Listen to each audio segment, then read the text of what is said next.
Et voilà, Nissan s'est lancé. Bienvenue à toi. Bonjour Anita. Et, Bonjour. et Nissen, on est là pour ton papa qui est décédé et qui s'appelle Lemas. Les masses, oui. Ok. Les Alors, masses. ok, on t'écoute. Alors, nous avons décidé avec mes sœurs de faire cette session pour notre père. Il est né le 27 mars 2025. Il est, il est 2025? décédé à 2025. 1925. Mhm, 1925. mhm, Il est décédé à l'âge de 71 ans mhm. en 1996. Il est le dernier d'une fratrie de quatre, donc il a deux sœurs aînées et un frère aîné. Notre père a perdu sa mère, il était encore très jeune, il ne l'a presque pas connue. Il a été élevé par sa belle-mère parce que son père a refait sa vie et son père a eu trois autres enfants, donc deux filles et un garçon. Et donc il est le seul à avoir été élevé avec son père. Les aînés sont restés dans la famille maternelle, à l'autre bout de l'île. Mhm. Donc, il a eu une enfance assez solitaire, hein, assez maltraité, mal aimé. Il a très peu été scolarisé, ce qui fait de lui un analphabète.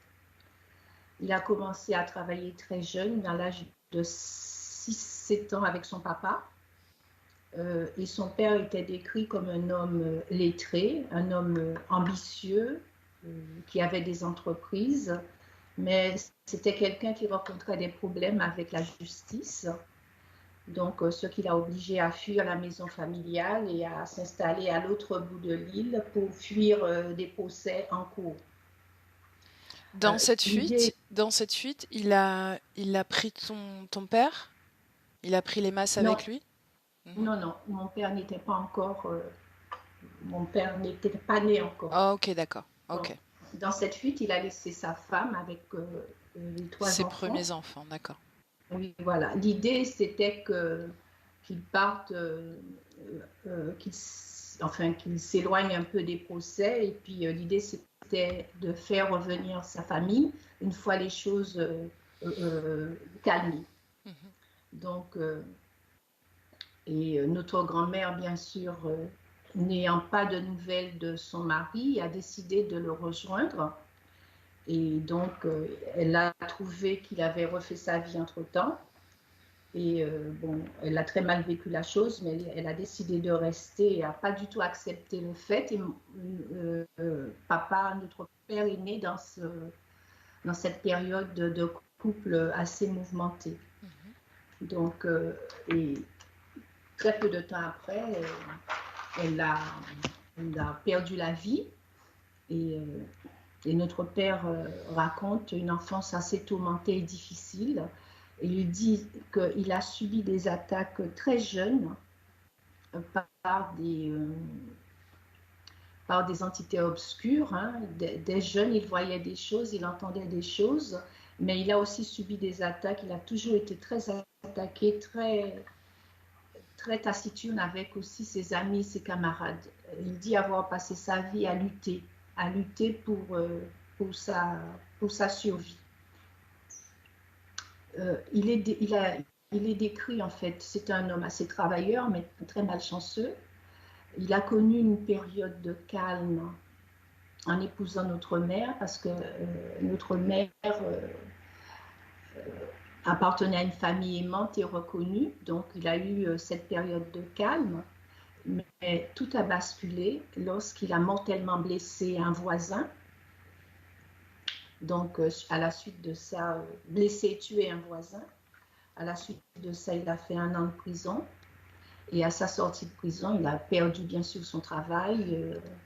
Il s'est peu à peu réfugié dans l'alcool. Il a toujours été un peu taciturne, mais il ne buvait pas. C'est à sa sortie de prison qu'il a eu une période relativement difficile et il est devenu, enfin, il s'est réfugié dans l'alcool. Et comme il avait l'alcool mauvais, donc il s'en prenait beaucoup à notre mère. notre mère qui avait une santé extrêmement fragile, et donc elle a eu quand même 8 grossesses extrêmement fragiles. Donc, mais bon, et peu à peu, il a développé une sorte de paranoïa. Il était toujours en conflit avec le voisinage, mais c'était jamais lui qui déclenchait les attaques. C'était plus, il était d'une grande susceptibilité, très bagarreur, ça a toujours été son cas. Et donc, c'est vrai que nous, enfants, nous étions très gênés par ce comportement un peu belliqueux.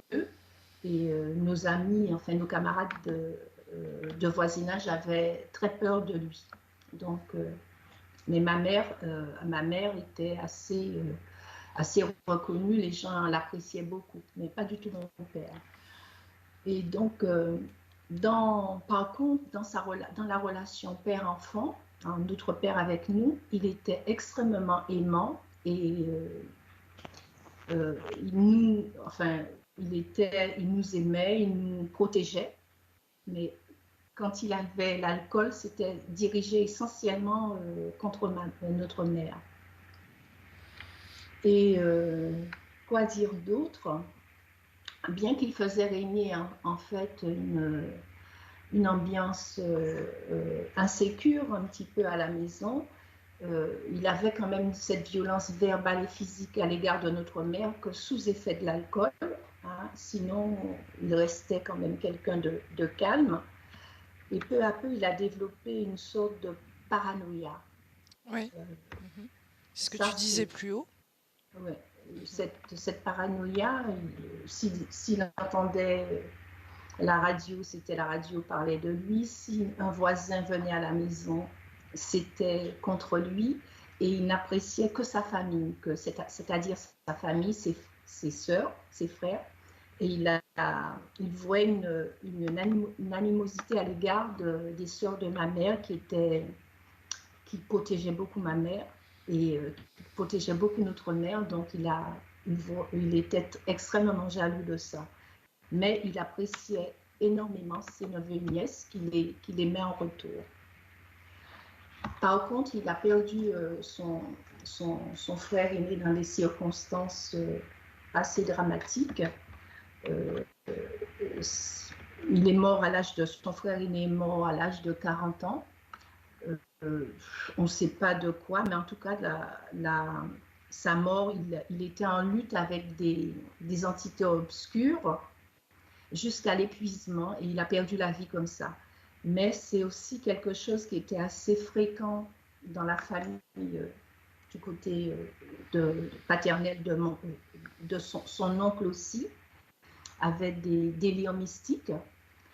Son père aussi parfois. Donc c'est quelque chose qui est fréquent dans la famille. Et nous avons souhaité, enfin en tout cas avec mes sœurs, nous avons souhaité faire cette session parce que lors de ma session à moi, j'avais dit que mon père, quand la première fois j'ai eu mes petits-enfants, je ne rêvais jamais de mon père, mais mon père est apparu dans un de mes rêves en s'approchant de mes petits-enfants. Et comme il avait une vie extrêmement chaotique, difficile, je ne voulais pas du tout qu'il s'approche d'eux. Et donc, ça s'est vu dans ma session et ça a été dit qu'il était accompagné d'entités démoniaques qui recherchaient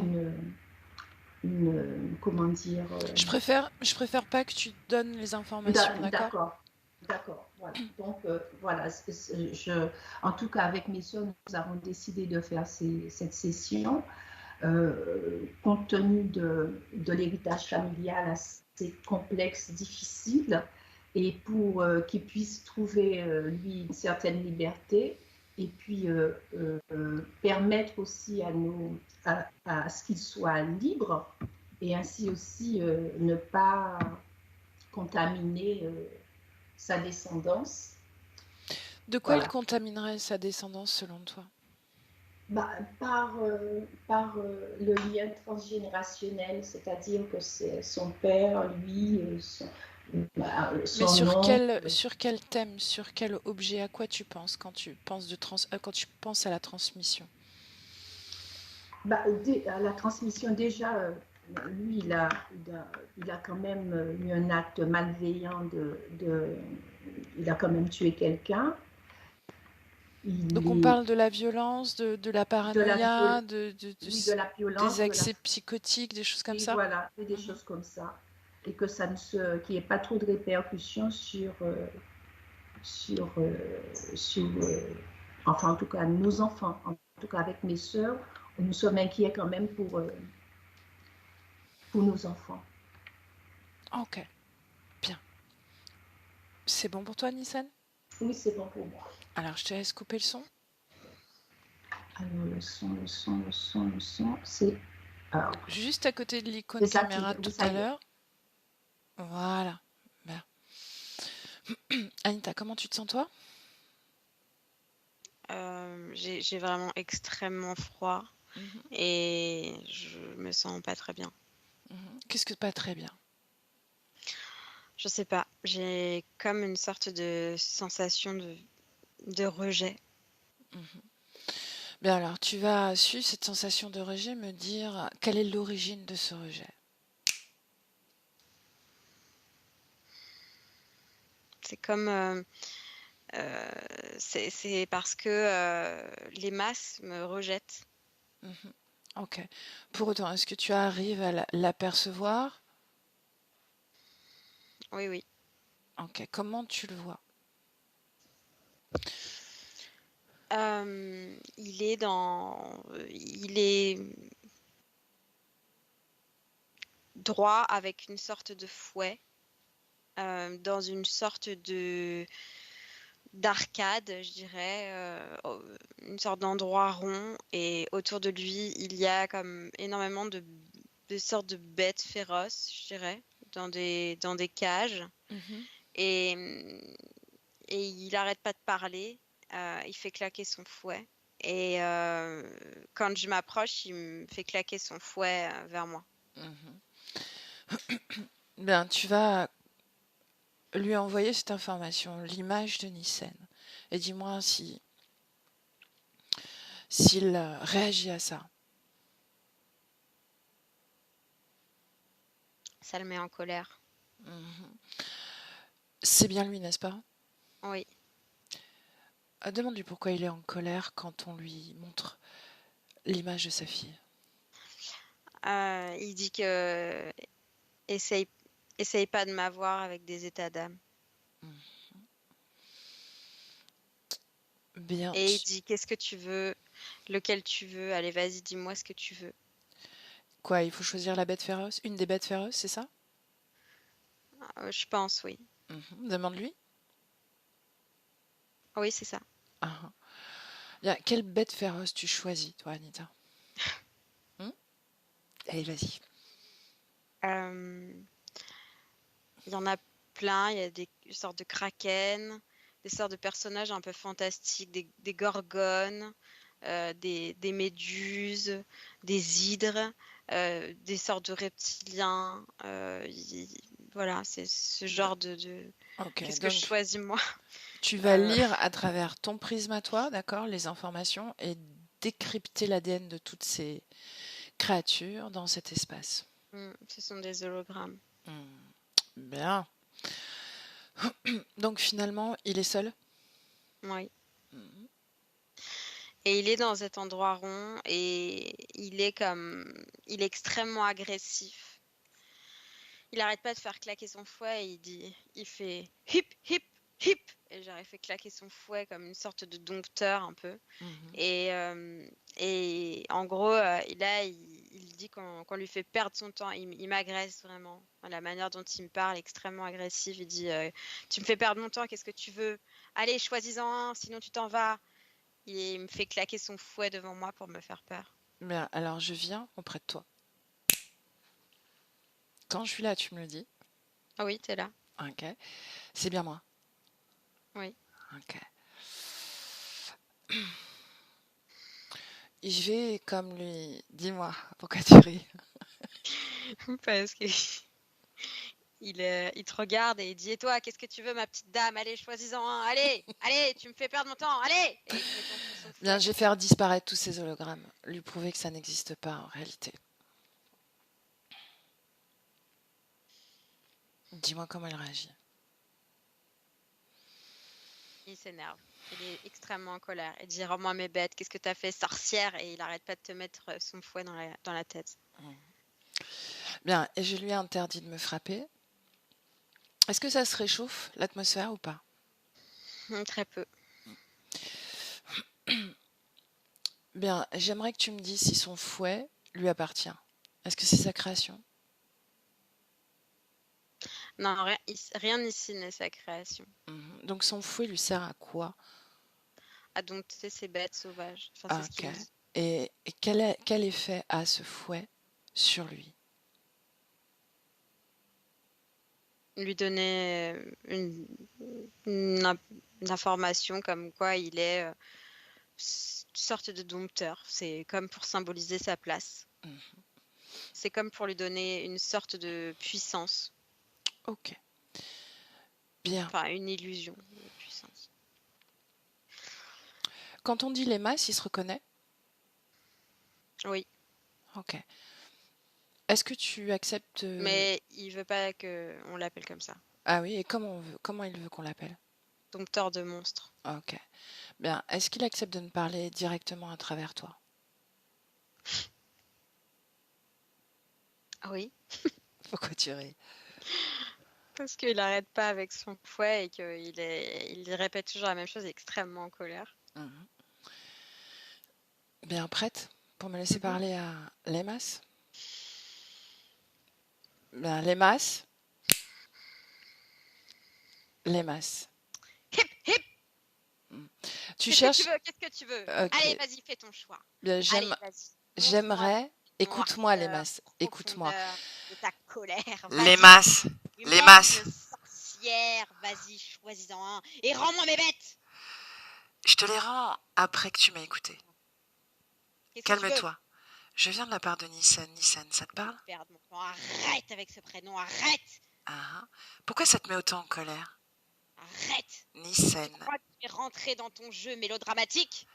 Ah. Choisis, mais tu me fais perdre mon temps, le temps c'est de l'argent. Allez. Tu sais ce que m'a dit Nissen? Elle m'a dit que tu étais un père aimant. Un père aimant. C'est ce que m'a dit Nissen. Qu'est-ce que tu veux? Qu'est-ce que tu veux?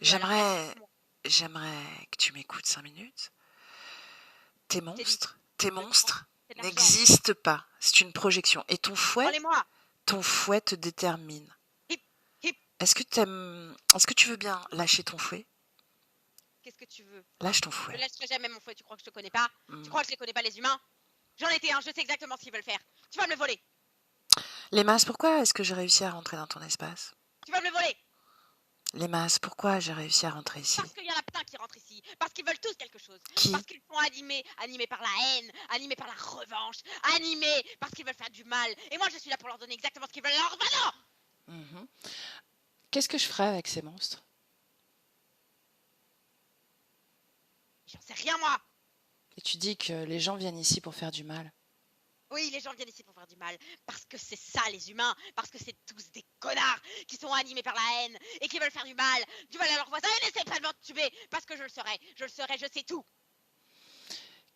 Donc, si je comprends bien, tu as été entubé, comme tu dis, par le monde entier, l'humanité. Et maintenant, je suis ici. Et j'ai enfin trouvé ma place. Alors, n'essaye pas de me l'enlever, parce que je le saurai. Qui t'a montré cet endroit? Qui m'a montré cet endroit? J'ai gagné ma place ici. Comment? Comment? Je le vois dans ton yeux, je le vois dans ton regard. Comment, les masses? T'essayes de me voler ma place, t'essayes de me voler ma place. Non, pour rien au monde, je resterai ici. Les masses. Choisis un monstre et rends-moi les autres. Il n'existe pas, tes monstres. Ce sont mes bêtes. Essaie de comprendre pourquoi je suis là. Mais je sais très bien pourquoi t'es là. Toi aussi, t'as envie de te venger. Toi aussi, t'as envie de faire du mal. Toi aussi, t'es animé par la haine. Est-ce que j'aimerais me venger? Est-ce que j'aimerais me venger de toi? Non, pas de moi. Je sais même pas. Moi, je te connais même pas. Je sais même pas qui t'es. Et je m'en fous. Et j'ai pas besoin de le savoir. Alors maintenant, choisis une bête, rends-moi les autres. Et vas-y, et donne-moi un bout de ton âme, comme font tous les autres. Et ensuite, va-t'en. Quelle âme tu récupères, toi? Mais c'est comme ça que ça se passe ici. Les gens viennent, les humains viennent avec des intentions négatives, avec des envies de faire... Oui, mais tu m'as dit que tu récupérais des âmes. Comment tu fais? Je ne récupère pas d'âme, je récupère des petits bouts. Et après? Et Moi, après? je suis là que parce que je suis le passeur. Moi, je m'occupe des bêtes, je suis le dompteur. Et où ils vont ensuite, ces âmes? Tu n'as pas besoin de le savoir, je t'ai dit sorcière, essaye pas de me voler ma place. Tu crois que je connais pas ce que tu essayes de faire? Tu essayes d'avoir des informations pour pouvoir aller lui parler directement, pour pouvoir me prendre ma place. Mais moi, ma place, je l'ai payée cher. Moi aussi, j'ai donné un bout de mon âme. Moi aussi, je suis ici. Moi aussi, j'ai la haine. Moi, maintenant, je suis dompteur ici. Et personne va me voler ma place. Personne! Bien. Anita, déconnecte. Déconnectée. Anita. Déconnectée. Reviens à toi. Tes fréquences. Dis-moi comment tu te sens. Respire.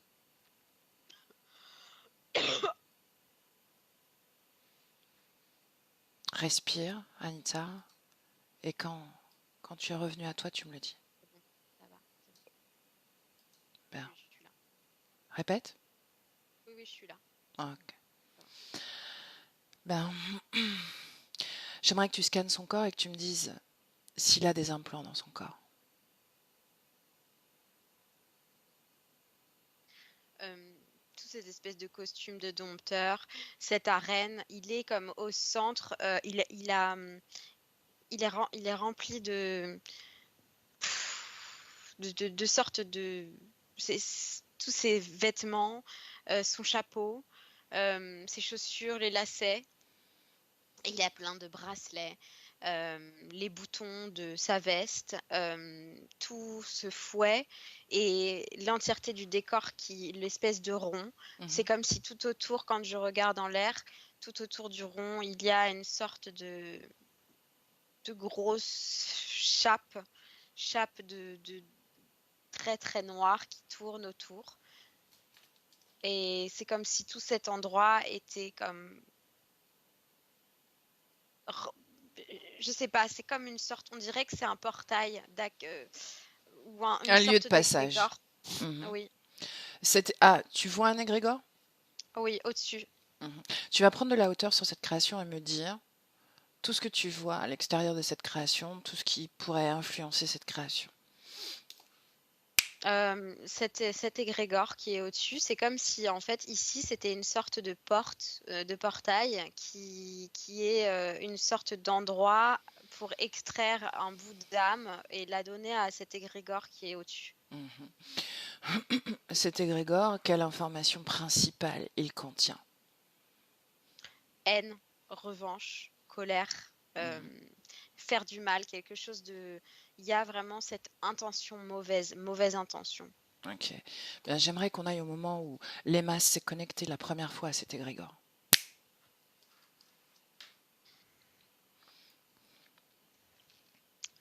Oui. C'est pas dans cette incarnation de l'EMAS. Ok. Dis-moi tout. Qui il est? Oui. Il est un homme assez jeune. Je dirais qu'il a 15 ans, mais il fait déjà assez homme. Et, Est-ce qu'on est sur Terre? Oui. Est-ce que tu situes l'endroit? L'année? 1817. Et c'est dans une sorte... C'est très étrange, je vois pas l'endroit. C'est comme si c'était dans un... On a l'impression d'être dans une sorte de cadre en pierre. Et c'est comme si... C'est comme une sorte de carré en pierre. Et c'est comme si j'avais du mal à voir au-delà.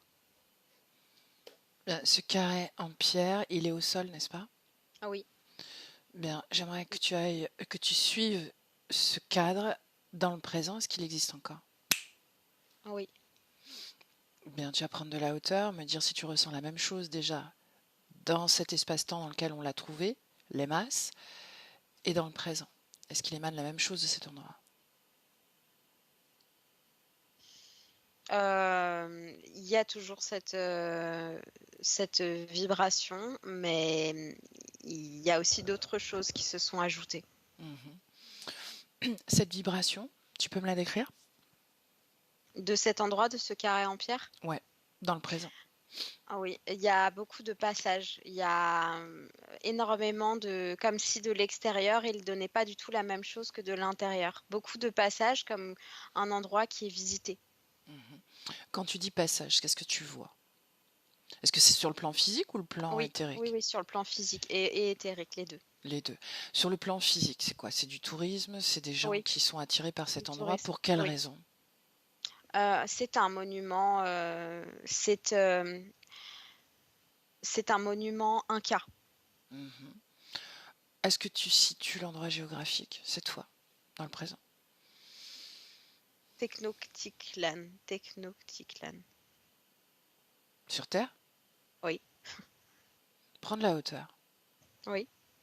Quel endroit de la Terre tu perçois cet endroit? Amérique du Sud. Ah, ok.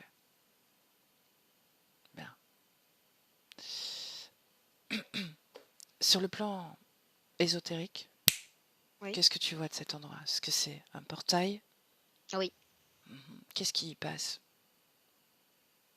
Euh, il y a des énormément de reptiliens sont là.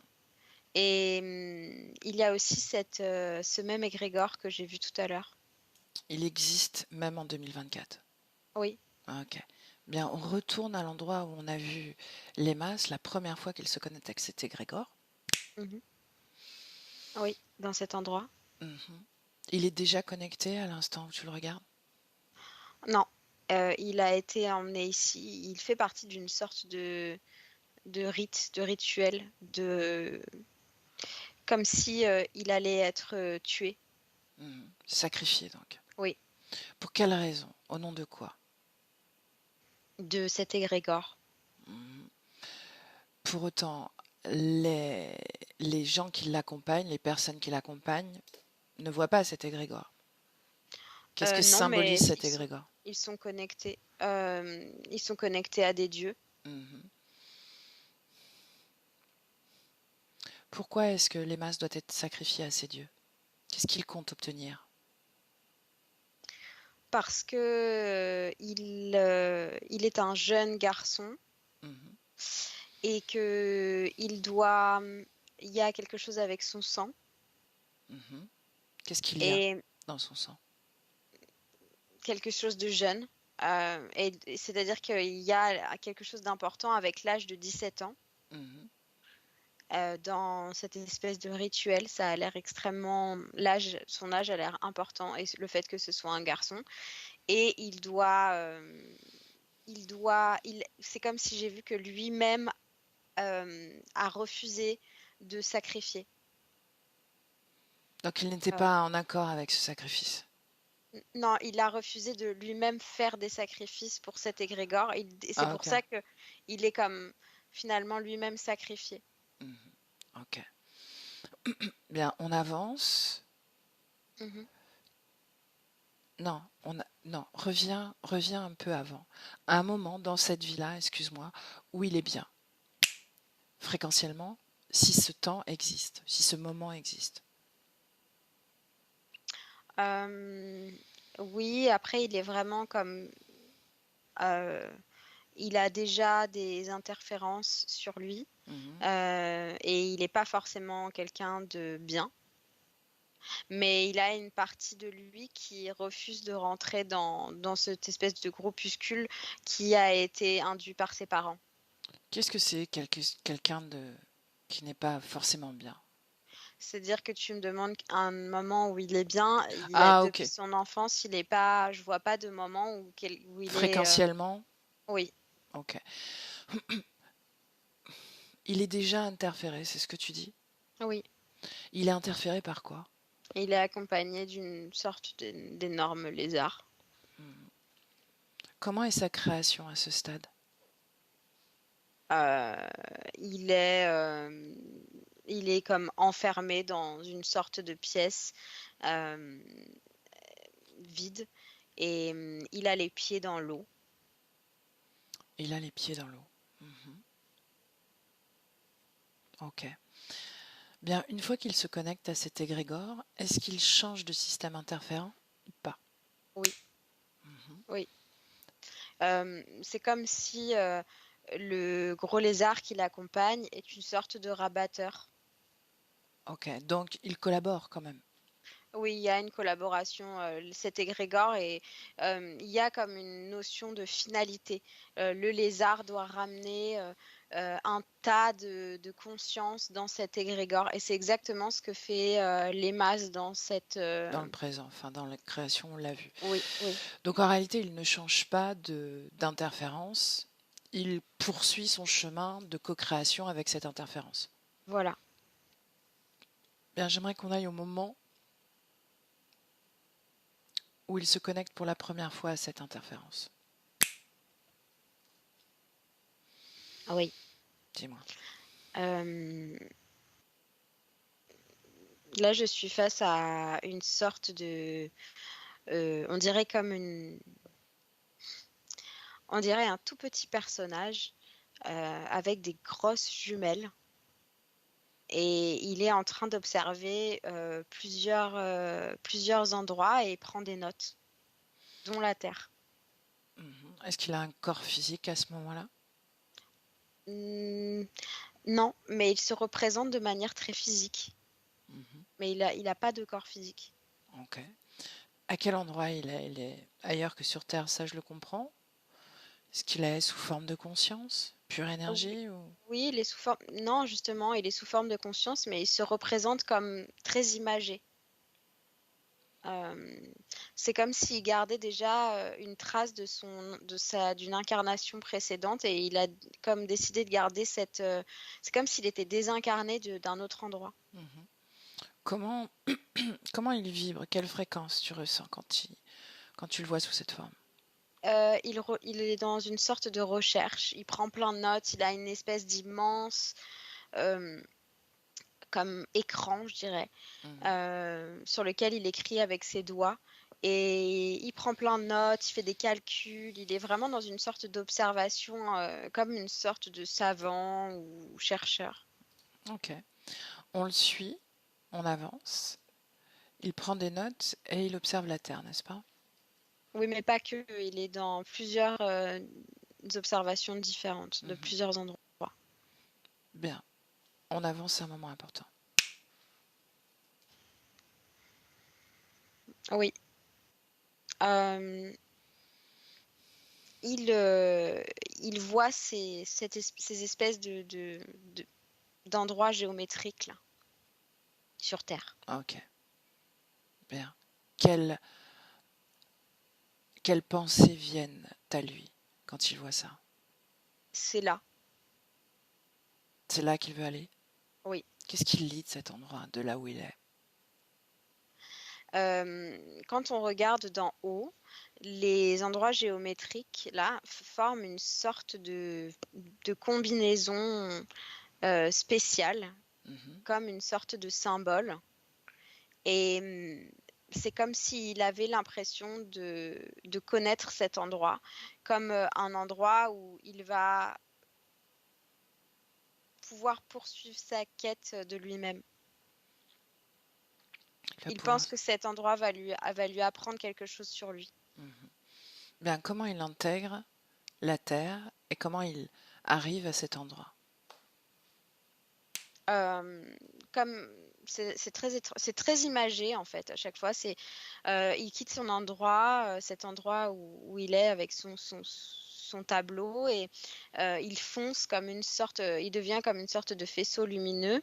Il fonce droit dans cet endroit et il rentre à l'intérieur directement cette sorte de portail. Il rentre par ce portail. Mhm.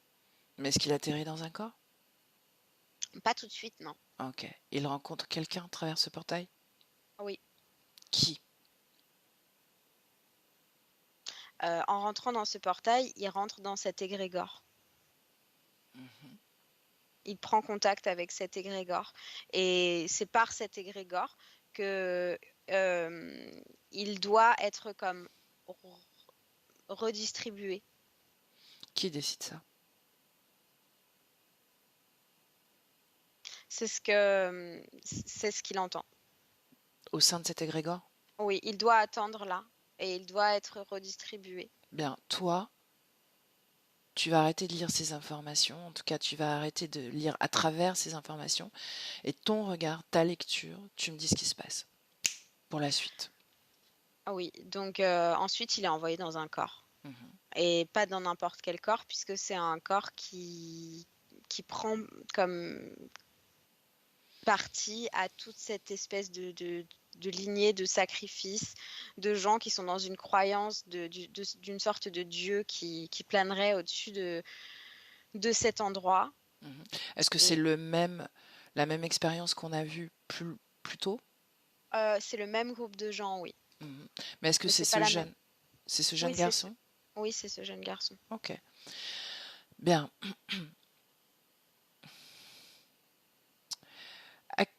Il est déjà, donc au moment où il incarne ce corps, on le choisit pour lui, c'est ça? Mhm. Mhm. Et c'est ce lézard qui choisit son corps ou c'est quelque chose d'autre? Non, c'est un être qui est comme en charge de la redistribution des corps.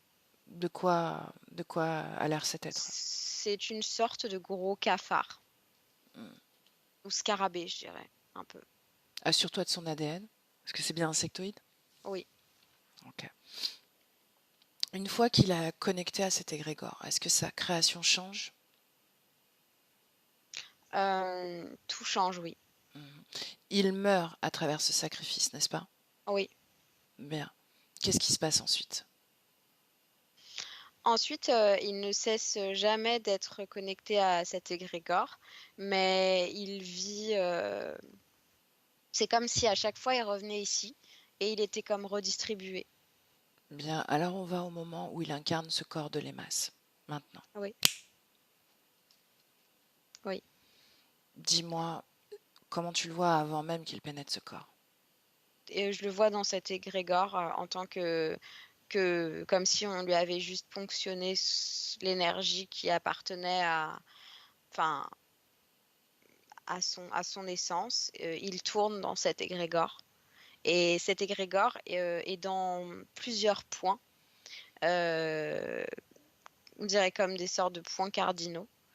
Et en rentrant dans cet égrégore, il peut être envoyé dans n'importe quel endroit de cet égrégore.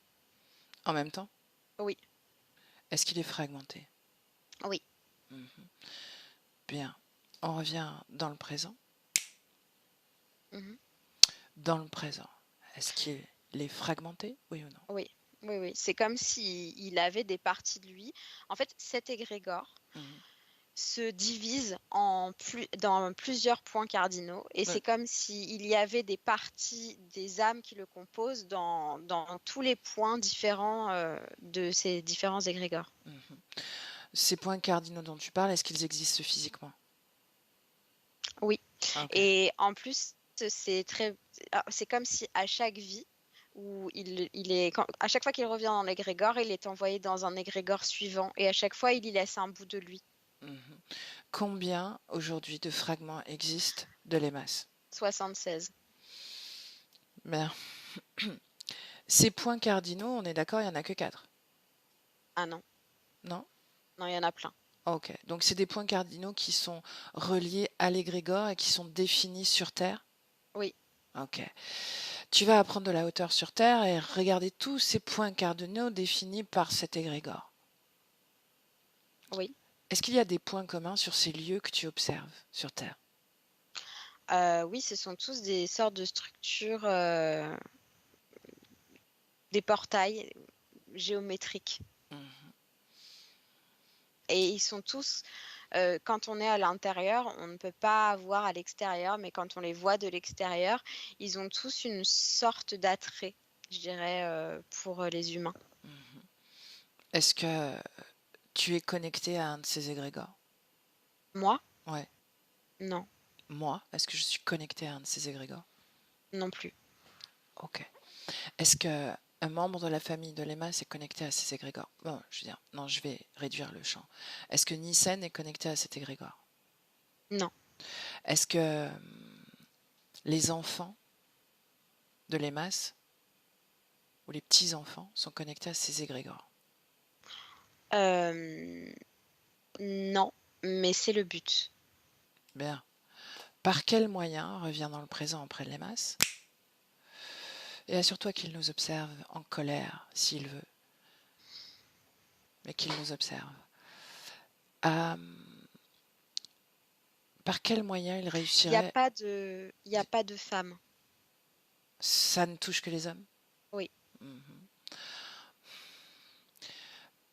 Toujours en reliance avec ce sacrifice Oui, et et il y la a quelque nécessité. chose avec la puissance masculine, quelque chose vraiment qui est lié avec la masculinité, la puissance masculine, quelque chose, une sorte de force, de haine, de mal intentionné, quelque chose d'écrasant. Ok. Par quel moyen il réussirait à connecter ses petits-enfants ou sa descendance Masculine. masculine? D'accord, mais comment?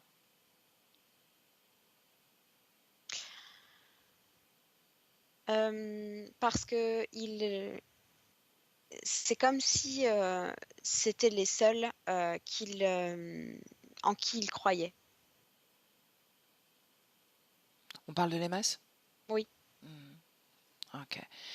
Il dénigre la féminité? D'une certaine manière, oui, il a comme une sorte de haine à travers dans la vie de Lémas, à travers sa femme, Ok. parce que elle est partie. Ok. J'aimerais que tu regardes pourquoi est-ce qu'on a atterri dans cette création et pas dans une autre, puisqu'il est fragmenté de 76 manières.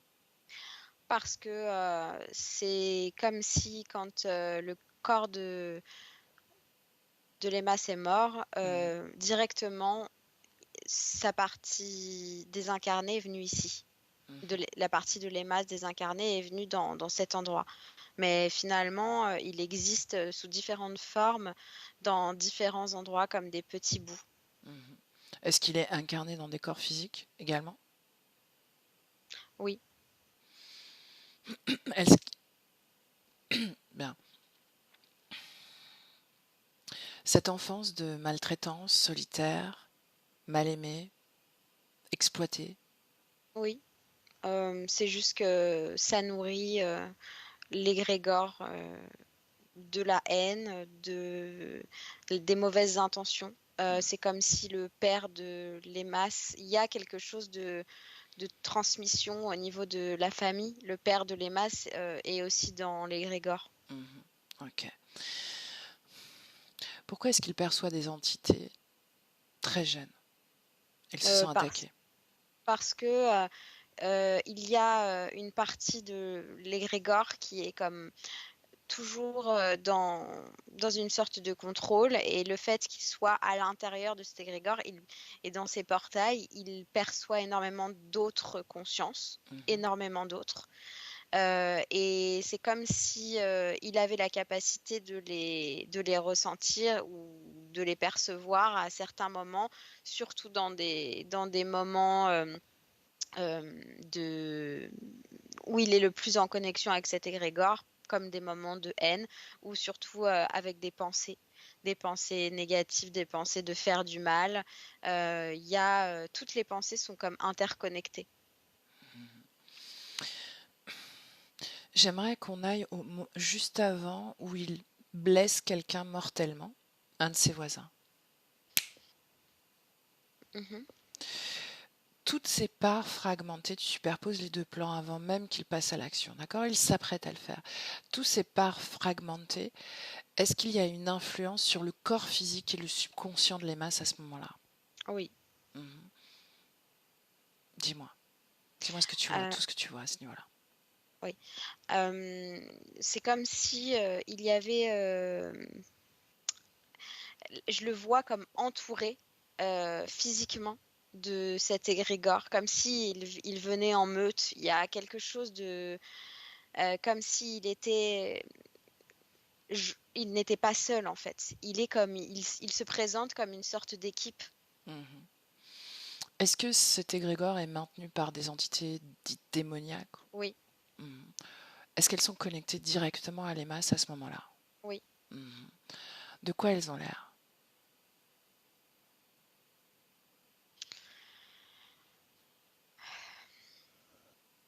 Euh, elles sont comme des lambeaux. Euh, c'est très organique. On dirait des centaines et des centaines de visages dans une sorte de mur de fréquence et tout autour de cet égrégore.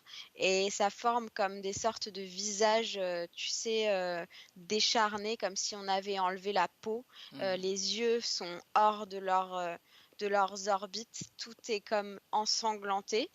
Mhm.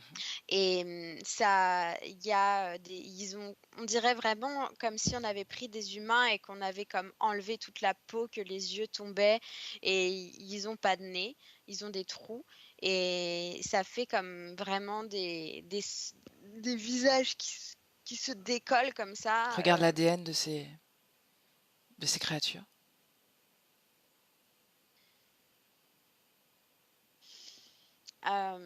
C'est comme si moi ce que je vois c'est des sortes de bouts d'humains qui sont comme mélangés à cet égrégore et ça forme ça.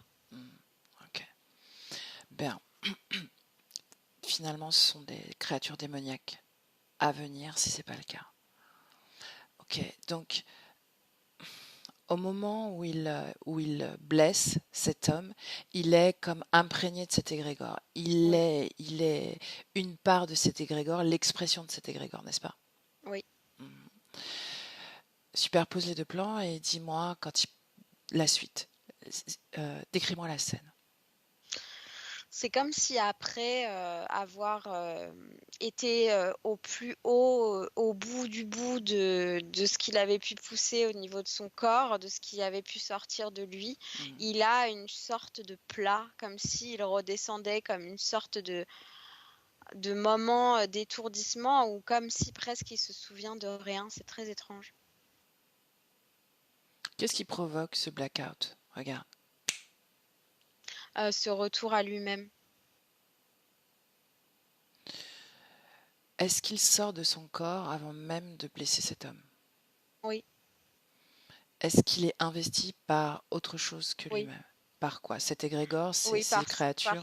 cet égrégore. C'est comme s'il se donne totalement à l'égrégore et il rentre dans une sorte de tourbillon qui monte, qui monte, qui monte, qui prend de plus en plus d'ampleur et quitte son corps. Et c'est comme si tout l'égrégore entier prenait possession du corps physique.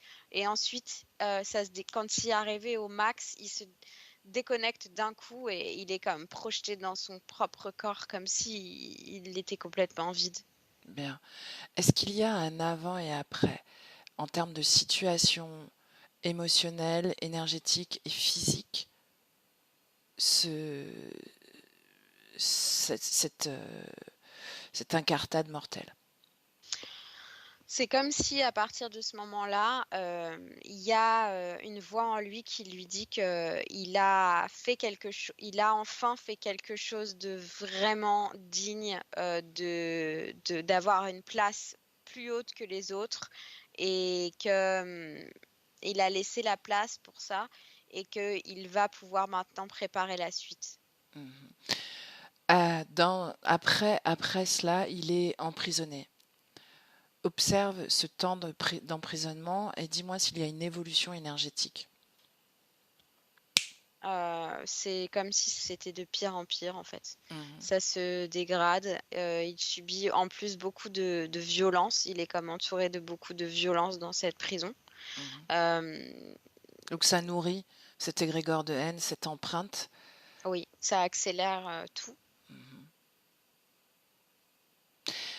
Est-ce que il y a une conscience qui dirige la destinée de l'EMAS à ce moment-là, au moment du meurtre, au moment de cet emprisonnement, de cette imprégnation encore plus forte?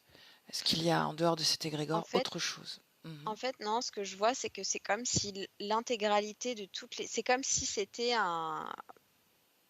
tout est interconnecté. Donc chacun se pousse à, Ok. à Il y a une aller plus émulation loin. collective vers. Oui, Ok. oui. Bien, j'aimerais que tu regardes au-dessus de tous ces égrégores que tu as déjà détectés, savoir s'il y a un marionnettiste de tout ça.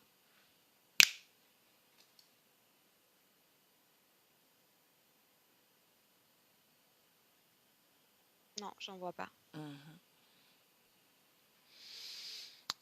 Est-ce que tu ressens une présence, une force, autre que cet égrégore?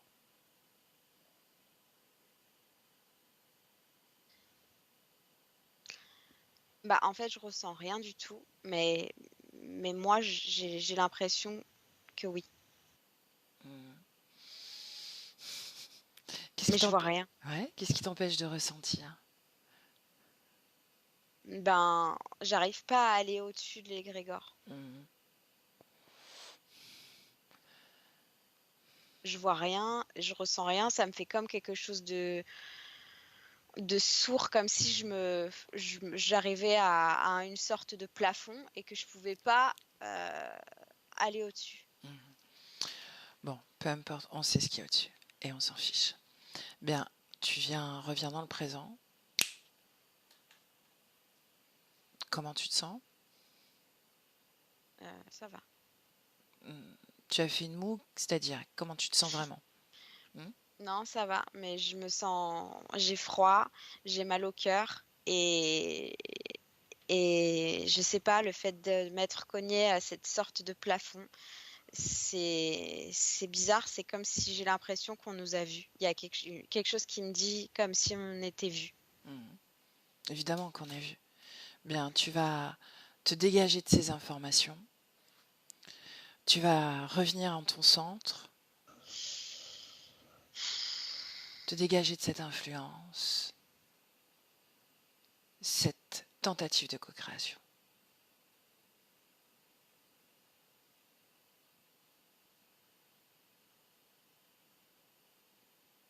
OK. Bien. J'aimerais qu'on regarde encore une fois ce moment où il tombe dans l'alcool. Mmh. Il déclenche cette espèce de paranoïa, où même les voix au niveau de la radio lui font croire qu'il est en danger, qu'il est menacé, qu'il est attaqué. Mmh. Qu'est-ce qui se produit à ce moment-là? C'est parce qu'il les entend vraiment. Hmm. Il est, dans une sorte de brouillard mental où il est comme connecté à tout cet égrégore en fait, et puis plus il se met dans des états de conscience modifiés, le sommeil ou l'alcool, Mhm. plus il a de la facilité à les entendre et à être comme directement connecté à eux, même dans sa partie physique. Il entend tout, ses voix existent vraiment. Mhm. Quand il allume la radio, il l'entend vraiment. Ok. Pourquoi est-ce qu'il arrive à être aimant vis-à-vis de ses enfants? À- Oui, aimant. Euh, ou de même ses neveux et nièces, je crois. Et il fait peur aux camarades de ses enfants. Il s'en prend à sa femme. Pourquoi une telle différence?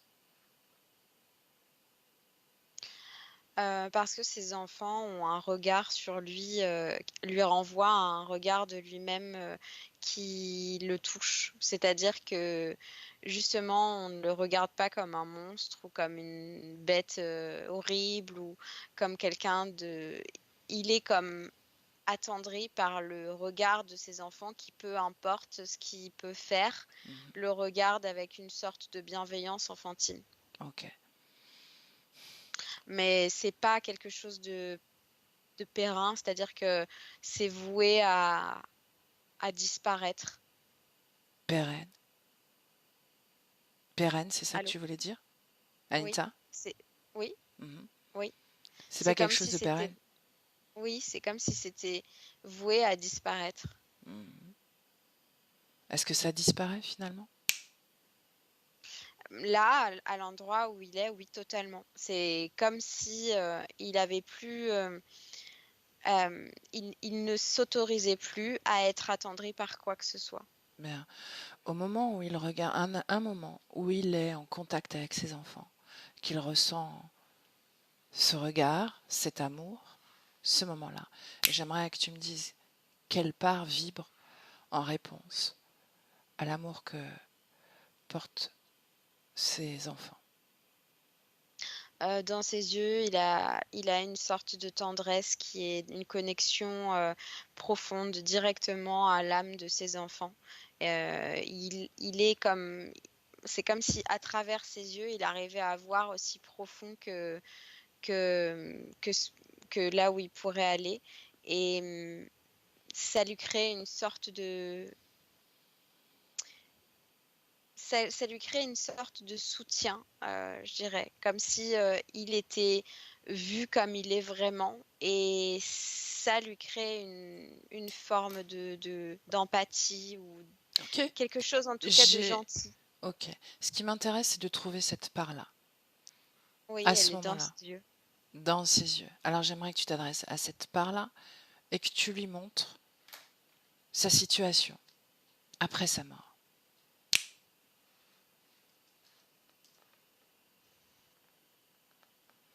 Ah oui, mais il est pas étonné, en fait. Mhm. Parce que, là où il a c'est comme s'il avait c'est très étrange, c'est comme s'il avait un regard, sur l'avenir de lui-même et qu'il sait à travers les voix qu'il entend et à travers les informations qu'il a, qu'il va finir par, se détacher totalement de l'empathie humaine ou de cette envie de reconnaissance ou de soutien, de la part des autres et que, il sait qu'il tend à passer à autre chose et il n'est pas surpris finalement qu'il y soit arrivé, comme si c'était une faiblesse pour lui. Tu me laisses parler à cette part-là. Oui. Alors laisse-moi avec. Les masses. Les masses. Les masses. Bonjour. Mhm. Bonjour. Qu'est-ce Bien. qu'il y a? J'aimerais que tu prennes connaissance de la raison de notre venue à Anita et moi.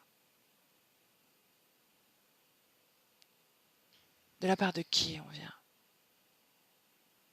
De ma fille. Et pas que celle-ci. Mm. Qu'est-ce que ça Et te fait? donc? Qu'est-ce que ça te fait? Qu'est-ce que ça fait vibrer en toi? Ça me touche. Bien. C'est agréable de Oui, ressentir. parce elles veulent du bien pour moi. Mhm.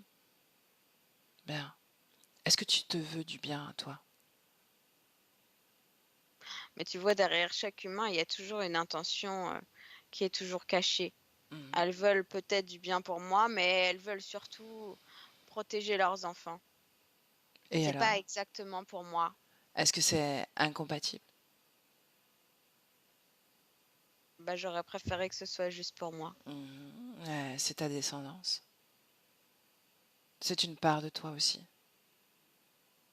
Tu as engendré une descendance. J'ai engendré beaucoup de choses. Oui. Et une descendance. J'aimerais que tu vibres à travers cette part humaine qui persiste là.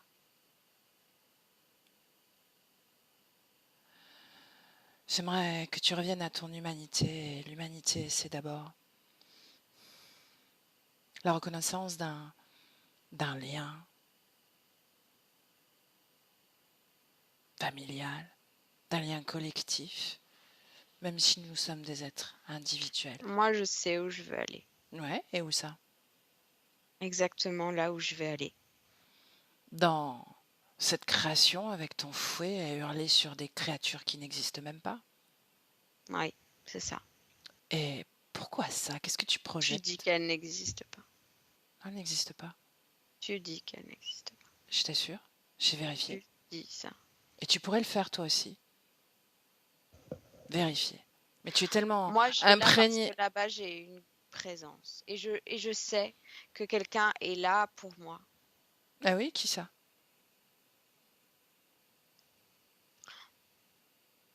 Toutes ces présences. Mhm. Tu sais qui j'ai rencontré également? Un être sur une autre planète, qui faisait des recherches, qui cherchait des réponses. Oui, je sais. Tu t'en rappelles? Tu viens de me le montrer. Ah. Qui est cet être? C'est moi. Est-ce que ça t'inspire? Je sais pourquoi j'ai été attirée par cet endroit. Pourquoi? Mais parce que je sais très bien que c'est là que je veux aller. Non, Parce tu que le je sais sais pas. où je veux finir. Tu as été programmé pour te limiter à une espèce de morceau vibratoire de toi-même. Quelque chose qui va disparaître. Pourquoi tu veux absolument t'évertuer à changer des choses? Ces choses sont là, elles existent.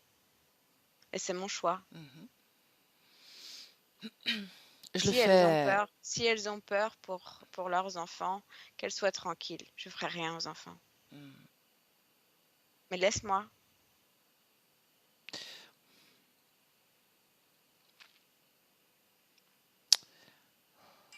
J'aimerais que tu m'expliques ce qui t'intéresse de cette... Juste pour comprendre, d'accord? Je te laisse après. Juste pour comprendre. J'aimerais que tu m'expliques quelle position tu as dans cet égrégore à la fin de ta vie. Pourquoi est-ce que c'est une mission, un rôle important pour toi? Parce que j'ai de la puissance. Parce que j'arrive à un endroit où je suis intouchable, je suis protégée par cet égrégore. Plus personne ne peut rien. J'ai une importance. Là où jamais à autre endroit j'ai réussi à en avoir. Est-ce que tu veux bien me montrer pour qui tu as de l'importance? Pour cet égrégore. Mais qu'est-ce que cet égrégore, à part des fragments de pensée, d'âme,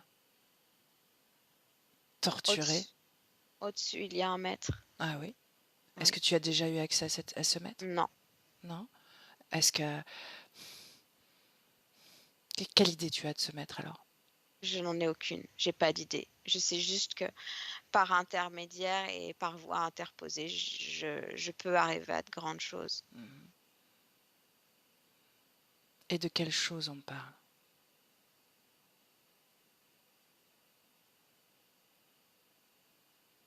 Tu le sais. Non, je ne sais pas. Je te pose naïvement la question. C'est faux. Alors si c'est faux... Ne mens pas.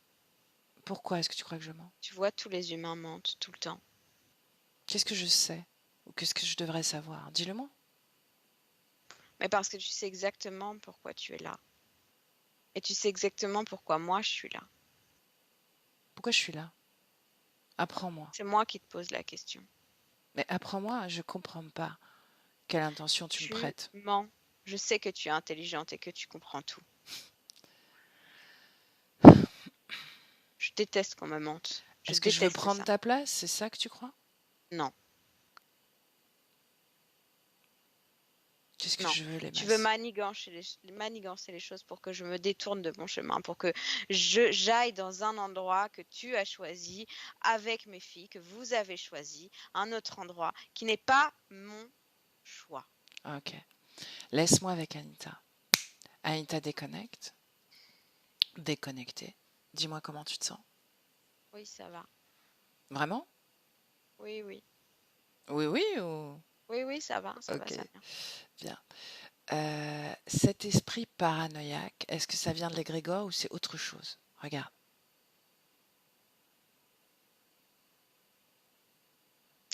Je dirais que c'est comme si il expérimente à différents endroits en même temps les humains et il est toujours comme confronté à des situations de haute trahison, on lui en veut toujours, il est toujours vu comme étant une sorte de bête noire dans tous les endroits qu'il expérimente et c'est comme si à force il a accumulé il est comme dans cette connaissance ultime que de toute façon l'humain est mauvais, qu'on lui veut du mal, que chaque humain se veut du mal et que là où il voyait dans ses enfants quelque chose de bienveillance qui lui procurait une sorte de bien-être intérieur, il pense que quand on grandit, ça disparaît totalement. Il veut pas faire de mal aux gamins, mais ensuite les adultes, et plus particulièrement, il a quelque chose contre les femmes. l'origine de cette Parce qu'il est dans malveillance. tous les endroits de ces incarnations. Il est toujours Il est maltraité, connecté trahi. donc à plein de choses de cet ordre. Ok. Oui. Bien, on va avant la fragmentation. Parce que c'est au moment, c'est juste avant où il plonge dans cette figure géométrique qui est sur Terre. Oui. Donc dès qu'il il commence à être fragmenté après le premier sacrifice. Ok, donc avant, quand il plonge dans cet égrégore, enfin dans cette figure géométrique, Oui. il n'est pas fragmenté. Non. Montre-moi la première fois où il se fragmente. Au moment du sacrifice, il vit à chaque fois des incarnations et à chaque incarnation, il se fragmente il va comme s'il se projetait d'égrégore en égrégore et à chaque fois, il laisse un bout. Bien, alors j'aimerais qu'on aille avant ce sacrifice. Ok. Comment il s'appelle? Minka. Ok, laisse-moi parler à Minka maintenant. Minka? Oui. Bien, je suis là pour porter un message, des informations. Est-ce que ça t'intéresse? Je vais pouvoir me sortir de tout ça. Je veux pas sacrifier. Je veux sacrifier personne. Et je veux pas être sacrifiée non plus. Il est possible que tu sois sacrifié. Non, je veux pas. Je veux pas me couper en deux. Ça, coupé en deux, ça. Tu parles de ton corps ou de ton âme? Des deux.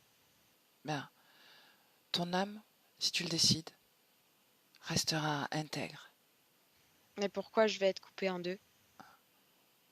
Tout ça parce que je veux pas couper en deux quelqu'un d'autre. Est-ce que c'est juste? Non. Non. Est-ce que tu peux m'aider? Oui. Dis-moi oui.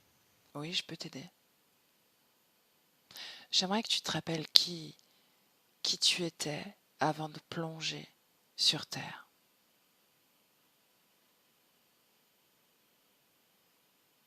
Est-ce que tu peux le faire?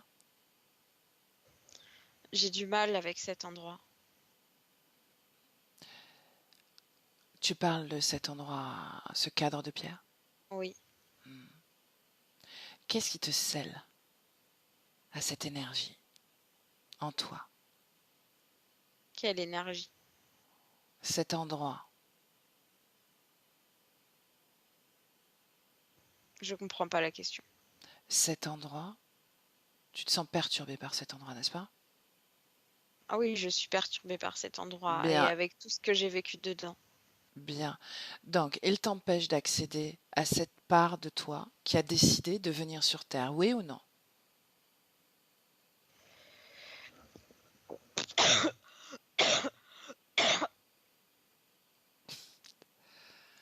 Les, Minka? Anita, déconnecte. Déconnecté. Déconnecté, Anita. Déconnecté. Déconnecté, Anita. Déconnecté. Anita, parle-moi. Déconnecté, Anita. Anita, Oui, comment tu te sens? ça va. Qu'est-ce qui s'est passé? Comme si je me suis fait étrangler. Ben, tu vas regarder ce moment-là.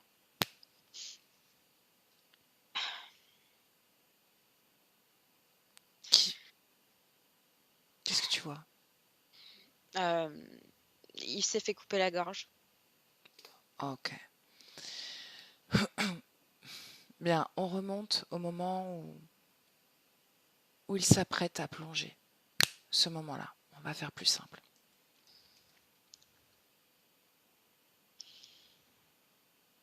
Comment tu te Oui. sens, Anita? Oui, ça va.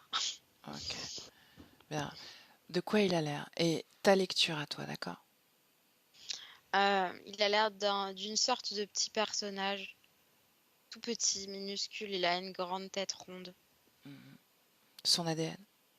Est-ce que tu arrives à le... Il a pas il est pas incarné. Mhm. Il est comme une sorte de juste de conscience, mais comme s'il se matérialisait de manière très imagée. Bien, à ce stade-là, j'aimerais que tu lui transmettes toutes les informations que l'on sait de lui, la raison de notre présence.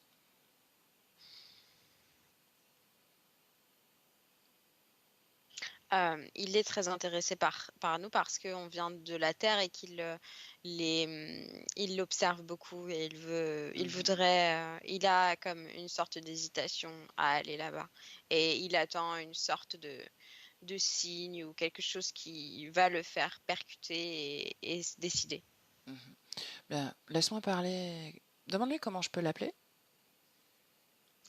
Il donne des sortes de symboles. Traduit en langage français, verbal. Ça fait comme une sorte de son plutôt.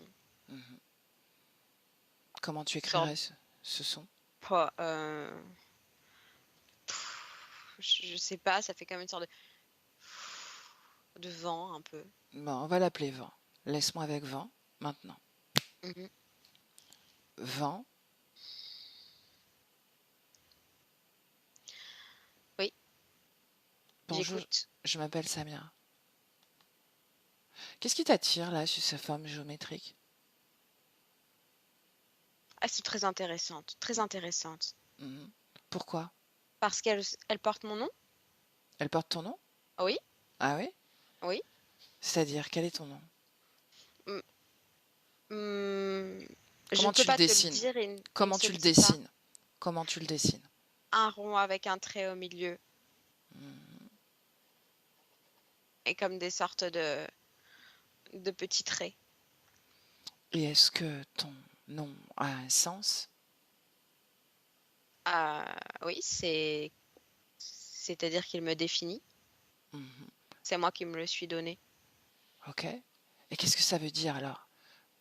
Qui es-tu à travers ce dessin? Moi, je ne suis personne à travers ce dessin. C'est le dessin qui prend tout son sens parce qu'il me définit. Bien alors, qu'est-ce qu'il veut dire? Quelle est la définition de ce dessin? Ma personnalité, que je suis une sorte de chercheur, que je cherche autant à un endroit qui me convient que je convienne aux autres. Une sorte d'échange. Bien. Qu'est-ce que tu sais de la Terre? Ah, je l'étudie depuis longtemps. Oui, mais qu'est-ce que tu sais de la Terre? Je sais tout plein d'informations. Dis-moi ce que tu veux savoir et puis je te dirai si je peux répondre. Est-ce qu'il y a l'existence de formes de pensée construites par des fragments d'âme, des pensées obscures, sombres? Défini comme ça, non, je ne pense pas. Est-ce qu'il y a des consciences vampirisantes sur Terre? Défini vampirisante. Qui mangent sur la tête, le dos et tout le reste du corps. Comme des parasites. Parasites, tu connais Parasite? Oui. Écoute, je pense pas. Ouais. Je ne sais pas. Je n'ai pas encore vraiment étudié ça. Moi, je m'interroge pas vraiment sur ça. Je m'interroge plus sur des endroits où il y a une sorte de donnant-répondant, tu vois. Ok. Justement, en parlant de donnant-répondant, je peux te dire que sur Terre, c'est un peu le cas. C'est du oui-non, du pour-contre. Oui, c'est c'est du pour ça noir que et je blanc. m'intéresse à la Terre. Bien, j'aimerais que tu t'y intéresses un peu plus précisément, que tu ressentes ne serait-ce que les fréquences de la Terre, que tu te familiarises avec ce qu'on appelle la dualité sur Terre, ses dangers et ses merveilles. Je t'autorise à lire mes informations, celles d'Anita et celles de tous ces êtres humains qui peuplent la Terre. Tu t'apprêtes à foncer dans la figure géométrique que tu reconnais en ton prénom, ta propre définition. J'aimerais aussi que tu t'intéresses à ces âmes qui tournent autour de ces figures géométriques, à ces fréquences qui maintiennent ce lieu,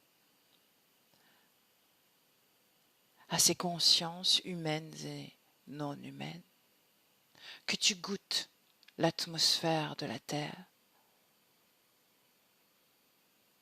et que tu me dises quelle information tu on comprend qu'est-ce qui finalement vient à toi. Ah oui, effectivement, c'est très duel. Autant du très bien que du l'opposé. Bien, cet endroit particulier dans lequel tu t'apprêtes à plonger, j'aimerais que tu le lises tranquillement, que tu le sondes. Il porte mon nom. Oui, ça, on avait compris, mais en dehors de ça. Mais c'est ça le signe que j'attendais. Il m'appelle en fait. J'aimerais que tu regardes ce qui t'appelle réellement.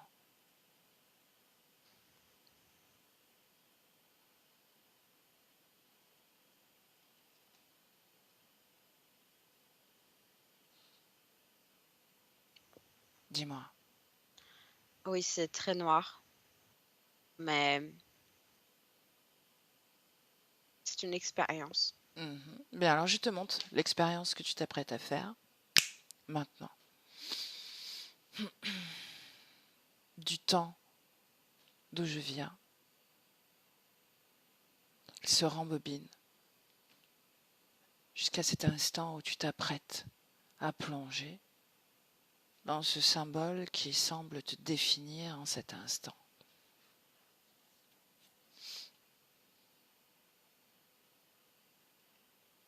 Es-tu satisfait de l'expérience? Reste-t-il une part de ce chercheur, Pas de vraiment. de ce symbole et de la vibration qui te définit? Est-ce que tu y as trouvé une part de toi? Une part de moi existe, mais elle est difficile à trouver. Où est-ce que tu la vois, cette part de toi?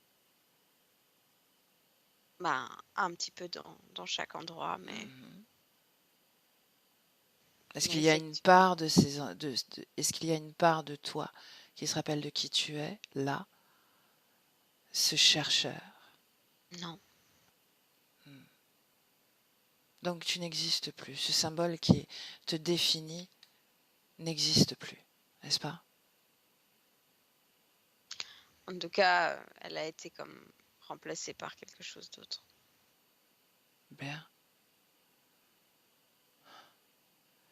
Maintenant que tu as accompli quelque part cette expérience, est-ce que tu choisis autre chose comme potentialité? Oui. Quoi? Une autre planète.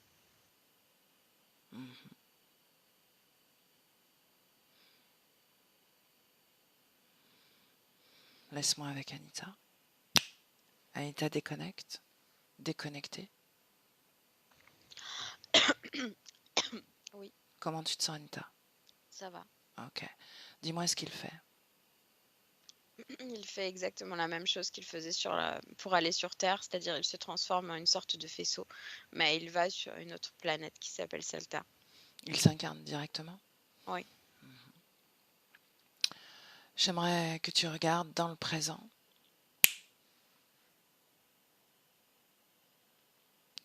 Si l'essence, la conscience de l'Emas existe quelque part sur Terre, à partir de tous ces fragments, Non. est-ce qu'il existe encore dans cette création que l'on a visitée? Non. Bien. Le seul endroit où ça existe, c'est à l'intérieur de ses enfants et des gens qui l'ont connu comme un souvenir de quelque chose qui n'existe plus. Bien. Observe-le dans sa création sur cette autre planète. Qu'est-ce qu'il a créé alors? Une sorte d'endroit représentatif de son image et où il interagit avec d'autres êtres comme une sorte de donnant-répondant. Est-ce qu'il a gardé cette intégrité? Oui. Pour laquelle on a fait ce travail, ok. Qu'est-ce que tu ressens quand tu l'observes? Qu'il s'y sent bien. Bien. Reviens dans le présent. Et dis-moi si sur sa descendance, il y a comme une information transgénérationnelle qui persiste dans l'esprit, dans l'inconscient, dans l'héritage, en termes de connexion à ces égrégores. Non. Non, comme si tout ça n'avait pas existé et qu'il n'était pas dans une sorte de ligne de mire ou de viseur. Ok. Elle a, sa fille, Nissen, a évoqué la perte du frère aîné dans des circonstances particulières. Circonstances de folie, on va le résumer comme ça. Est-ce que c'est relié à la même situation? Oui. Ok, bien. Est-ce que on peut lui passer les informations? Il n'est pas du tout réceptif. Ok. Anita, tu te déconnectes de tout et de tous. Complètement déconnecté et seul dans ton espace. Ta fréquence, tu reviens à ta fréquence, à tes informations, à ton espace, à ton infinité, à ta puissance, ta création. Déconnecté de tout et de tous. Tous les espaces-temps, les informations, les fréquences que tu as traversées se dégagent à travers cette fréquence, ton unité, ton immensité, ton infinité. Et avec le 2, Anita, tu reviens à ton corps.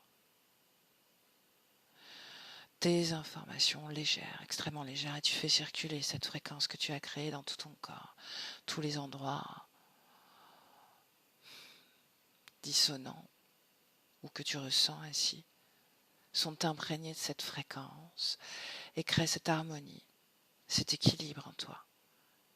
Et tu pétilles de cette fréquence et tu te sens extrêmement bien, extrêmement puissante. Tu ressens toute ta vitalité. Et avec le 3, Anita, tranquillement, tu ouvres les yeux.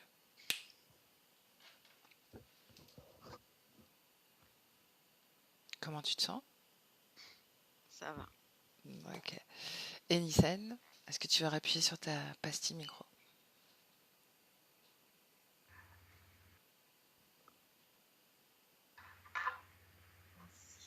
Est-ce que tu veux dire un mot? Oui, c'était assez complexe quand même. Oh là là, sacré boulot. Hein. Merci. Est-ce que tu as ressenti des choses ou est-ce qu'il y a des informations que tu as reconnues quelque part, qui ont vibré pour toi? Oui,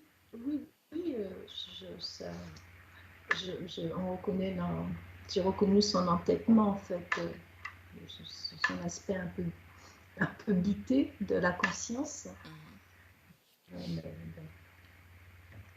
Je suis assez émue en fait du travail qui a été effectué. Et je suis contente qu'il y ait au niveau transgénérationnel qu'il n'y ait rien sur les enfants parce que c'est pas évident.